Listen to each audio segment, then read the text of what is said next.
Welcome, everyone. Thank you for joining us. My name is Arielle Paredes. I'm a senior writer for Wired, and I'm thrilled today to be moderating a conversation about one of my favorite topics, which is money and how to get more of it into the hands of Latina founders. So before we kick off the conversation, I'd love to just have our three fabulous panelists introduce themselves, starting with Carolina. Could you just tell the audience a little bit about who you are and what you do? My name is Carolina Waranca. I am the general partner of First Close Partners, which is a fund that invests in venture funds that are owned and operated by URM managers all over the globe. I also run another fund because Latinas can do more than one fund called 1504 Ventures that invest in the US and emerging markets. Amazing. Beatriz? Yes, hi everyone. My name is Beatriz Acevedo. I am a very proud immigrant entrepreneur. The first part of my life, I was in media and launched a company, a digital media company a few years back called Me Too. And now I've made a crazy pivot into fintech, financial technology, with a company called Summa Wealth, which is very focused on helping our Latino community close the wealth gap. Amazing. We're going to get into some of that very soon. Before we do, Selene. Hi everyone. My name's Celine. So happy to be here. Essentially, I'm a serial founder. I've started my first company when I was in college in my dorm room. So hustled to, pay those student loans back as soon as possible. And then through that experience, it actually led me into starting multiple companies. I'm at my fourth company right now called Showcast, which essentially is a tech platform that helps creators monetize on their content. I'm very lucky and proud to say I've been one of the few Latinas to be able to raise from Silicon Valley top investors, and I'm very proud of that, but we need more. So hopefully today we'll learn how. Yes, and you'll be telling everyone your tips and tricks. Exactly. So just to kind of set the stage here, the percentage of venture capital funding that goes to Latino and Latina founders in the United States is about 2% of all funding. And for early stage deals, that percentage is actually even lower. So people who are earlier in their startup journeys and need that funding even more, a very, very small percent of it is going to Latinos. And I think it's really astonishing in a time when it seems like everyone is a VC and everyone is getting money and everyone's starting a company, that so little of it is going to funding this demographic that we know is very entrepreneurial, has fantastic business ideas, and has a proven track record of doing really amazing things when they do get the chance to scale. And so I want to dig into sort of what's contributing to that problem, how we solve it, and sort of interesting stories about people who have managed to get that 2%. But I want to start with you, Carolina, as an investor. What, from your perspective, is the biggest challenge in getting that VC money into the hands of Latino startup founders? So given that I'm investing in venture funds right now, I'll lead with that context. So I think our community is amazing. We have superpowers, as you mentioned, and has a lot of access to disposable income. And I think there are perceptions of biases that we don't. So I think traditional investors and honestly, the small amount of people who are Latinos and Latinas running their own funds, but also working at venture funds. So in terms of partners, just to give you a sense, 3.2% of partners in the US are Latinos and Latinas. Okay, it is a dismal amount. That is really, really small. So there is also a pipeline issue because the reality is sometimes folks, when they see things that are different, they don't know how to diligence this. And I've had the experience where I have worked not at K4 Capital, but I scout for a few funds, so they shall remain nameless. But one of those where I couldn't put a deal through because one of the pieces of feedback was that the Latinx market is not underbanked, but unbanked. right? And that is a reality that exists. And I want to keep talking about it because I think there is the big piece is who are the check writers. So for me, that's why First Close is doing the work that we're doing to ensure that we have people that are not just check writers at current funds, but are starting their own funds, creating their own pools of capital, and have a different perspective on what businesses they should be investing in. Absolutely. Yeah. And especially in that early stage when you're, really relying on an investor to take a leap of faith on you and to say, I understand you, I see you, I believe in you. It's helpful if that person can understand your life experience, your culture, your ideas. I want to, ask Celine, maybe, you've raised funds before. What has your experience been like? And have you found that it helps when you're in a room with someone who has a similar background or who understands something about you because you are Latina? Yeah, for sure. 100%.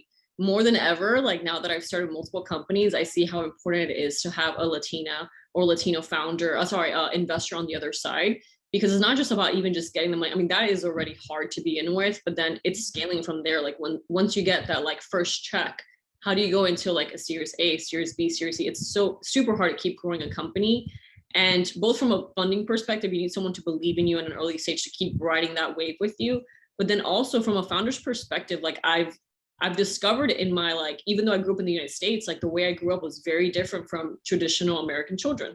So even the way I run my company and as I hired people and I scaled and I kind of like tapped into like, like normal America, like everyone that worked with me is from all walks of lives. And that experience, the way that like as a Latina, like I know how to manage and I know how to grow and hustle, to be honest, like it's like you kind of have to like understand how to like shift that into like a company where you're going to have people from different walks of lives. So having an investor, being an advisor at that point, it's not just about the money, but it's also the advisory that goes into it. The understanding of like, sometimes like you're starting a company, you go home and you cry. You're like, this is horrible. We're going to fail. You need an investor that understands that and is going to be there for you and understands where your cultural background comes from. Especially, I would say one last thing, like, and I felt this personally, like every time times get hard, it's very hard as a Latina not to look back and say, I really should have gotten a traditional job. I'm doing like a disservice to my family by pursuing these risky things. I don't think everyone feels that way. So when you have an investor that understands, like, I know right now what you're thinking about quitting, but don't do it. That's a cultural understanding that is really hard to achieve if someone doesn't understand that. Yeah, that's really powerful. Beatriz, I'd love for you to weigh in on that as well, because not only are you an immigrant and a Latina yourself, but you're also serving in your startup a community of folks who are, I think, very underserved by startups in general. So I'd love for you to kind of weigh in on your experiences there with investors and trying to get people, on board with what you're doing. Sure. I think I've been on both sides, and I think I learned a hard lesson in I mean, I've had numerous companies also, but only two that are venture backed. And obviously that's a whole other ball game. So, my first startup that was venture backed, I was just grateful to have the money, right? I didn't know. So there's zero diversity. There are no women, no people of color. Like, it was a sea of sameness. Absolutely everybody's like cookie cutter traditional VC. I mean, nice men, but obviously, not all money is the same. And just what Celine's saying is so true, right? It's not just getting the money, but it's like, are they going to really help you grow and thrive and are going to be supportive in times that are tough? And there's always going to be times that are tough in a company. Or will they just don't get it? And I was lucky, the same as Celine, to be one of those 2% that get funded. And I took it up to a Series D, and then we sold the company. But I had zero experience, so nobody told me like not all money is the same. You need to know, like, who's going to be on your board, like all that hardship I learned as I went. For this new company, I did it very, very differently. I was very mindful, and I was very strict of who was going to be in my cap table. And I'm very proud to say that 100% of my cap table is diverse. Primarily, it's Latina investors. I think there's like a handful in venture, and I have them almost all. And it's incredible, right? Like the way this fundraising went versus, and again, I'm privileged and I'm lucky that I was able to raise up to a Series D in my previous company, but it's very different, right? I did not have to explain to them why we mattered. I did not have to explain to them why, if we don't close the wealth gap, like all Americans will do badly. Like they just knew. They've been there. They've had that pain point of not talking about finance in their families. They've had that pain point of not understanding how to invest. They've learned, but they knew it. So I was able to close both rounds, oversubscribed through Zoom in less than a week. Where people are like, how do you do that? I'm like, it's because they got it. Like there's no extra explanation. And Carolina and I worked through that deal together of the person who said, Latinos are unbanked and they're not big enough and whatever. I'm like, what an idiot. But in a way, like that's their loss. And clearly it was not a Latina, right, who said that. And for the other Latinas or Latinos who did get it, God be willing, that'll be their win, right? So it makes all the difference in the world. I mean, everything about our board meetings, everything about strategy, I just compare it to my previous company, and you're just like, it's night and day, of where you are. But sometimes you don't have the privilege to pick, right? You're like, okay, well, I need the capital and I need to grow, but you just have to understand that that's going to be a trade-off, right? That you're like, okay, I know what I'm getting into. And I guess that's better because you'll know. And sometimes you're just like, I'm just going to take the money because I should be grateful that somebody wants to fund me. And I know, if you're a first-time founder, if this is the first venture-backed company you do, you are a little bit more limited with those resources and that pool of capital that you might have access to. Yes, I love that point so much, and I've heard in my own reporting in talking to the staggeringly small number of Latino VCs out there that it makes such a big difference to not have to explain yourself. That relationship is so delicate and special between a founder and an investor, and for there not to have to be explanations about sort of why are you doing this or why does it matter is huge. I have one thing I want to say that is so, yeah. You're not going to ask me this question, but I'm dying to say it just because. So we had a board meeting just a couple of weeks ago, and it got so much love on Twitter because one of my investors posted a picture of the spread. We always have botanitas, whatever. It was early morning, and she walks into the room, and there's like tamales, Mexican sweet bread, arroz con leche, café la olla, and she was just like, no, like she's so excited. Like she's like, I've never been, but even to her, right? Even to my investor, when she walked into our room, she felt like she belonged. And that is so powerful because we have so little of that so few times in our lives. Forget about in a board meeting. You feel like you belong. We're always ni de aquí, ni de allá, not here, not there. You're not, where are you really, really, really from, right? We're asked here. And in our countries of origin, it's like, you're too American, you sound too pocha, you do this. So we're always so feeling like you belong is such an important emotional connection. And even for her as an investor, I knew she would get it, right? I went out of my way to go to Northgate Market. I didn't make the food, to get all this spread. And like, I knew we had that connection. And to her, it was like, wow, like no one's, to your point, to see me, like no one's ever seen me this way. And it was, we didn't have to say anything. The food was just there on a side table, but it was so powerful. Oh, I love that. I love that so much. So I want to bring in the gender component here as well, because there obviously are, venture capital is fraught with these sort of problems of white men calling on the shots. But there really hasn't been a ton of movement on the gender question. Similarly to how there hasn't been a lot of movement on the sort of ethnic question. So in 2021, which was a totally historic year for venture funding, 86% of all venture capital funding went to all male founders, which is crazy. I mean, just to break that down like a little more, teams with mixed gender co-founders raised 12% of funding, but all women teams raised less than 2% of venture capital fundings. So that's crazy. And I want to talk about how that intersects with the race and ethnicity question, because Latinas are hit doubly hard here by a lack of representation. And so I want to kind of maybe throw it to the group to talk about, how do we make movement in terms of people feeling seen on both sides of the equation there, and how hard this is for Latinas in particular, not just Latinos. I can speak a little bit on that. So I was very fortunate when I was, for my first company, I did not raise any money. I didn't even know you could ask people for money. I thought it was like your parents, and if they didn't have any money, you're doomed.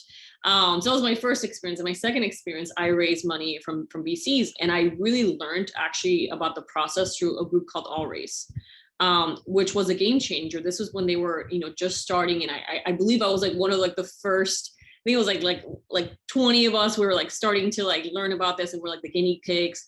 But it was such a great experience because it really, I'll be honest, it sheltered me a lot from what other female founders before me had dealt with. And of course, having the Latina layer, that's like a different layer, but even the woman layer was a big one too. But having that support, having, female investors and also CEOs and founders like teach me, like my first time pitching, like this is how you're going to do your presentation. This is the questions you should kind of like, this is how you should run the process. This is how much money you should raise, how much you should value your company, things like that were such a game changer because you're getting judged the second you walk into the door. And if you can have, like, you have to be like, they call it like, you have to be like a shark woman. And it's unfortunate, but it's like, if you come off like as a shark, it's really hard to say no to, like a really strong willed person that wants to see their company through. So I felt like I was like in boxing school. Like I was taught how to like beat people up in a like financial way. But essentially when I came in, I felt so prepared, but it was through that network. And that's why I really like Latinas in tech. And we need to do more because there is that layer of being a minority that adds even more. But it's so the recommendation I would say to everybody that's thinking about fundraising, if there's groups like this and you identify with these groups and they're giving these supports, like do as many of them, network a lot, get your group going, your community, because the community is going to protect you, but also help you get ahead. I love that. So tapping into kind of collective knowledge, leaning on these support groups, together we can share information and get stronger. For sure. And I think even like All Race is a really good example. They just, announced like a new CEO, Mandela, which is like the first minority CEO of the group, which is incredible. I'm sure she's going to push more initiatives to help Latinas, Black founders. Like she's going to do all this, but even us coming into these groups and saying, this is an all women's group, which is great. I feel support on that end, but I'm Latina. Let's add another layer of help. We need to make those voices heard because if it's not their experience, they're not going to know how to support us. So yes, get involved, but also make your needs like heard and push for that change. I think that's such a powerful point of like, make our needs known for us, by us.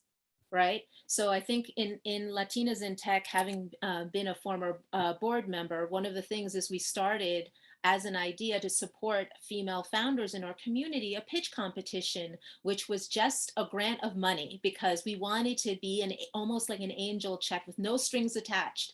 But it's about the funding piece, but it's also having community of other women supporting one another. I think that's a really important point. So Latinas in Tech, VC Familia, LATINX VC, there are all these Twitter spaces. I know Beatriz is someone that I am so excited. I'm excited to be on this panel with all of these sheroes right now. But Beatriz is always so giving. So this point of always being supportive, because it's not just about lifting up one person, but lifting up this entire community. So give with the intention of just giving. Absolutely. And I think that, all of us here have a level of privilege, right? Like you hear the stats, we are part of that 2% elite. And if you add immigrant, if you are older, if you add the numbers go down. But if we're sitting here and somehow we got there, however it was, I love that analogy of being a female shark or something like this. But however it is that you got there, whether you were lucky or you hustled your way there, whatever, it's your responsibility to bring others in. It's your responsibility to give that act. I think access is the key here. Founders, I mentor left and right, and I connect them to investors every day. Even if it's at midnight, I'm like, okay, I have my startup, so I'm super busy, but sometimes it's just the access. And it feels so good for you to see that you had the power to make that happen, right? I'm just like, oh, have you heard it? So, oh, would you think she's good? And these are the same conversations that men have, and I'm like, I wouldn't have recommended her if she didn't think oh, that's great. But I'm like, you weren't in the session, you had somebody else and they passed. I'm like, okay, I'm going to take another look at it. Or, okay, I'm going to make sure I'm in this meeting. And then you hear that they got funded. It's so exciting. I mean, to me, it feels as exciting as where I get my own funding, but it is our responsibility. I feel there's no scarcity. I know I'm older. So people from my generation in every way, we're in boards or in SPACs, and there's always one Latina here. And you know what? There's room for all of us. There's no need to be scared that somebody younger is going to come and take your place. And if they do, and when they do, that was your time to give up that seat. That was your time to give up that place. So don't be scared. First of all, there's room for everybody. Those numbers are ridiculous.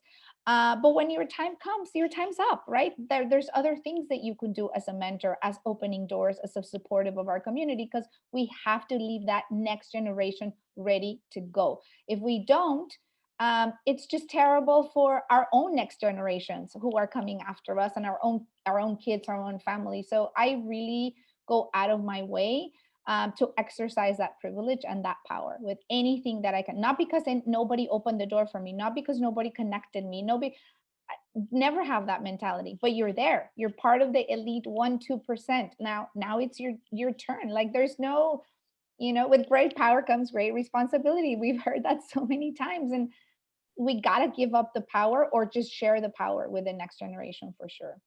Yes. So speaking of sharing the power, I want to ask you each about diversity initiatives, which I know can be kind of controversial in the funding space. So in the last couple of years, we've seen a lot of very large, very white and very male VC firms launching diversity funds. We've seen a number of programs, both from within the community and from outside of the community, trying to jumpstart funding people from more diverse backgrounds. And what I've heard from the founders that I've talked to is that, they're often of two minds about it. Do you want to receive funding that's earmarked for diverse founders? And is that in some ways, like a degrading of the funding that you would have got otherwise? Or does it kind of help bridge a gap between people who aren't able to have all the privileges and benefits that other people have because they have networks, because they look like the investors, because they're able to raise friends and family rounds? I'm curious how you guys think about this, because I think there are all kinds of different diversity initiatives swirling around, and lots of people want to do the right thing to diversify the landscape. But there are very, very different ideas about how to do it. And maybe Carolina, we'll start with you, unless you don't have any thoughts about it. But where do you think these initiatives kind of get it right? And what do you think is the wrong way to do it? Well, I'd love the founders. I'll give my perspective from the fund to fund, what I'm seeing in the venture ecosystem.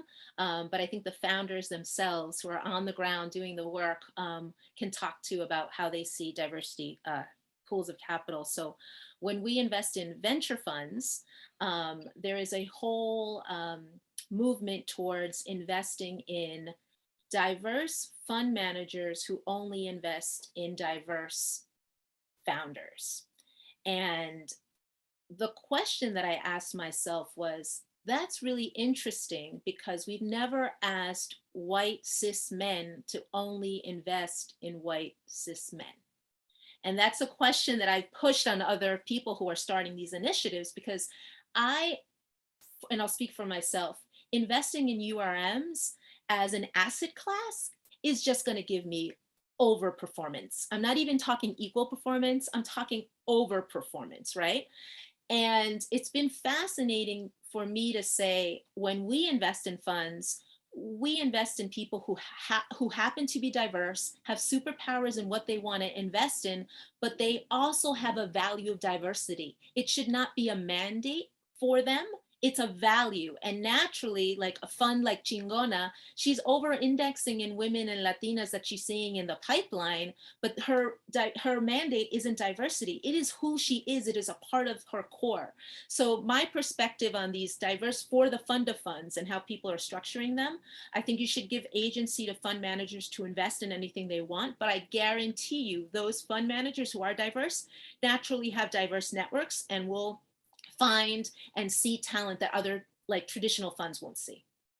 Yeah, I would love to add to that. This is a conversation we've had a lot with my other founder friends, and it's a lot of times when you are a minority, they will connect you with the investor that's also a minority, and that is great. I love to connect with everyone that's, you know, of my culture, but I also feel like it seems like we're always thrown as like the case study towards like one type of investor, and I don't think that's fair for the investor. Like Carolina said, like it's like, you know, you invest in all sorts of companies. It doesn't matter if someone's race. So we kind of, it's not like it's a bad thing to do that, but it signals a little bit of kind of like, oh, like these types of founders go to this side versus just, why don't you pitch a company to everybody? Like, why can't I pitch to a male, you know, white investor? Like, why do I have to go to the side, right?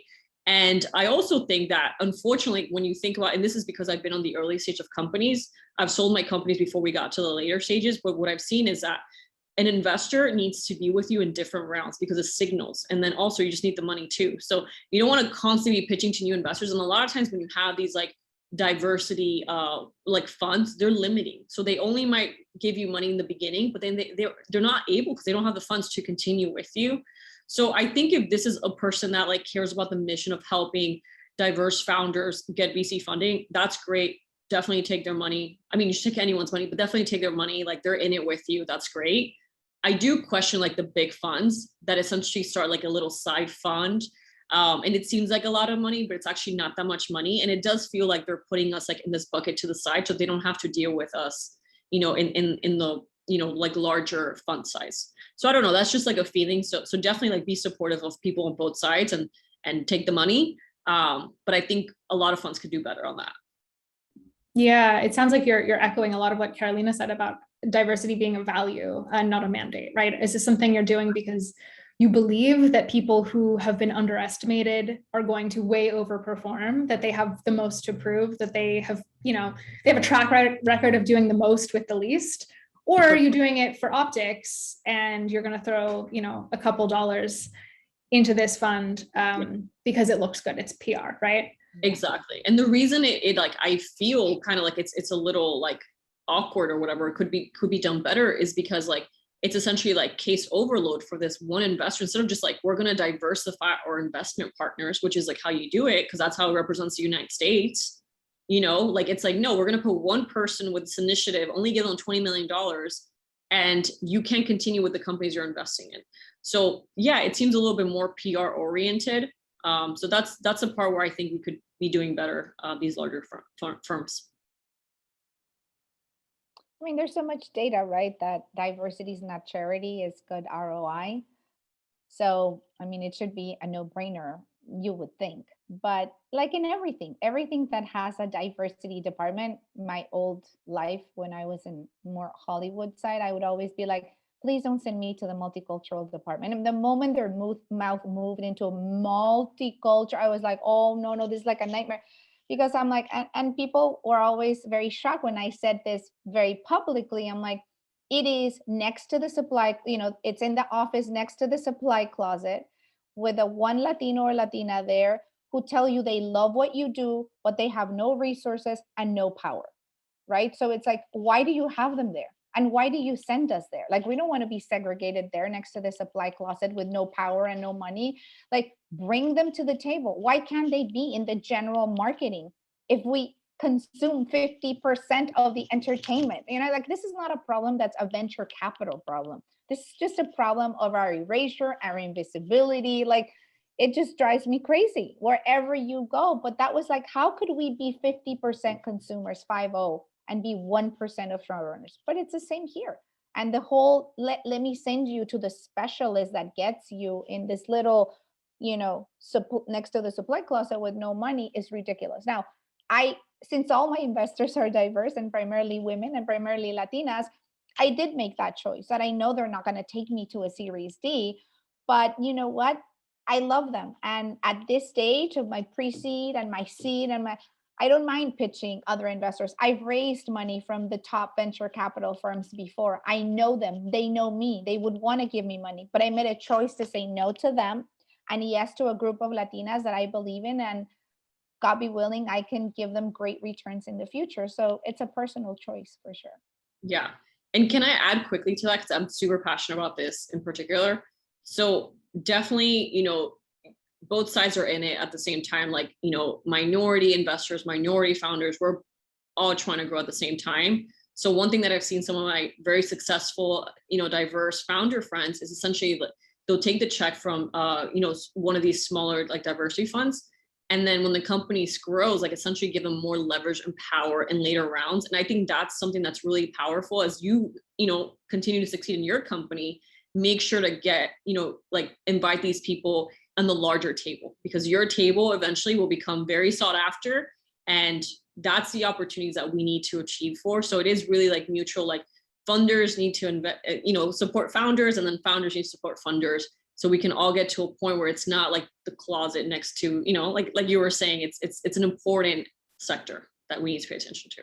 So I want to double click, if it's okay, on the point that you're making now, Celine. It's the power of the founder. So often we keep talking about like the VC and their investing, but when you have amazing founders like you have on this call, they also have access to who, they have the privilege of deciding who's on the cap table. When these companies take off, they also can go to a traditional fund and say, hey, we want to have allocations for more diversity on the cap table. You can push that conversation. And I think that's something that we often forget about, because a lot of these conversations are about like VCs. VCs are, I'm a great cheerleader. At the end of the day, the people that are doing the work and hustling to make the capital and create generational wealth for all of us are the founders that are here in front of you, right? But they also have power and leverage. And I just want to really stress that. I think that's a really important point that often gets lost. Incredible. Well, we are almost out of time. So I want to just quickly wrap up with some closing thoughts. And I also wanted to ask each of you, I'm really hoping that this time next year, we're having a conversation about how the percentage of VC dollars that went to Latinas is way up. It's doubled, it's tripled, it's quadrupled. What are the most important things between now and then? Like, what is going to be the single most impactful thing to change that statistic from your perspective? And then any closing thoughts you have on our conversation. For me, just given the work that I'm doing, continue to double down in investing in Latina and Latino fund managers. And if I'm still a modest check, making sure that I make as many introductions to other LPs so they can raise their own funds to deploy the capital in the way they want to deploy. Yes, we are seeing a lot of that happening right now. So more of that. Yeah, for me too, the same, continue with the hustle of making as many introductions as I possibly can for Latinas and for VCs to connect. I don't know that I'll personally change those numbers, but certainly trying to have other founders commit to doing that. There's only 1 or 2% of us, but I guess if we all put in the time, there could be a change. I'm a part of something called Pledge LA, which is a nonprofit that my foundation supports. And we were able to change the allocation in a couple of years already. But we have the entire VC ecosystem from LA committed. They signed a pledge. We make the data public, and also the tech companies, right? So when people say, I can't find the Latinos, we do a lot of the work for them to make sure they find them and they don't miss them. Well, we went from 2% to 8% in a couple of years. Obviously, we're 50% of the city, so we have a long way to go. But Black founders have made an incredible advantage there as well. They were also at 2 or 3%, and I think now they're in LA 18% is the number. So it's a community that hustles behind it that makes this happen. No one person is going to be able to change those numbers, but I do think if we involve the entire community and the ecosystem in really pledging to make this change, and for them, it should be about profit. It should be around good ROI. If we are in a bucket of charity, it'll never be a priority. Yeah. for sure. I echo what everyone's saying, like community. I've seen it with Always, when you bring people together and you demand change and you start to like kind of like make your presence known, it's so impactful. So that's the first thing. Like there's room enough for all of us, but we need to create our own room and make it the cool kids room, and then say like people want to come to that room. And that's the way to do it. Don't feel like you're the only one, that you should be the only one. Reach out to other female founders, Latino founders that you admire, get them as mentors, get them involved as people, like as you continue on with your journey, like look down and support, and then look up and get support as well. So it's like we're all going up the ladder together, and we need both sides to be working at the same time.